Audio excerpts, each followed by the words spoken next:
Welcome to Worst Snoke Theory Ever, a mini-series where we go through some of the ridiculous theories made over the years on the true identity of Supreme Leader Snoke. This week we'll be looking into one of the many theories which claims that Darth Plagueis is Snoke. For those unfamiliar, Darth Plagueis the Wise was a character who was first mentioned in 2005's Revenge of the Sith. As described by Palpatine, Plagueis was a Sith Lord whose power was so powerful that he can even create life.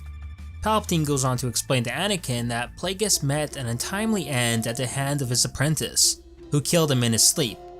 Anakin, of course, controlled more of his hormones than his brain, doesn't appear to realize that Palpatine was the very apprentice who murdered his own master. So this theory goes on to say that Plagueis is far less dead than Palpatine thought he was. Perhaps using his power over midichlorians, Plagueis managed to revive himself and assume his place as Supreme Leader, sticking to the shadows and watching Palpatine's empire rise and fall from afar. The main piece of evidence that this theory relies on is of course Snoke's appearance. In James Luciano's 2012 novel, Darth Plagueis, the Sith Master was described as a Mun, a species of tall, bony, humanoid aliens created by George Lucas in the prequels. Snoke could certainly pass for a Mun, and the apparent injuries on Snoke's body could be the aftermath of Palpatine's assassination attempt, if you were so obliged to believe that. Another piece of evidence offered in support of the Plagueis theory is that there are apparently clear similarities between the musical motifs John Williams composed for the character in Revenge of the Sith and the one he wrote for Snoke in The Force Awakens.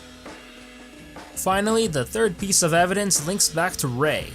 In Aftermath, Life Debt, we find out that Palpatine seeked a precious ancient site on the planet Jakku.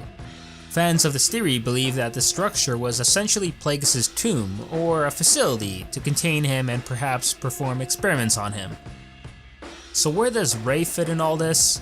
Well, Rey says she salvaged her staff from the wreckage of the Battle of Jakku. The same battle which the research facility that was either Plagueis' containment facility or the tomb that was destroyed or abandoned was. The theory believes that Rey's staff, which shares similarities to a lightsaber, is in fact a lightsaber. And because Plagueis had a saber staff, so well, put two and two together, Rey must have Plagueis' saber staff. Which is why Snoke, aka Plagueis, wants Rey captured so he can reclaim his long-lost saber staff and... I think I'll leave it at that.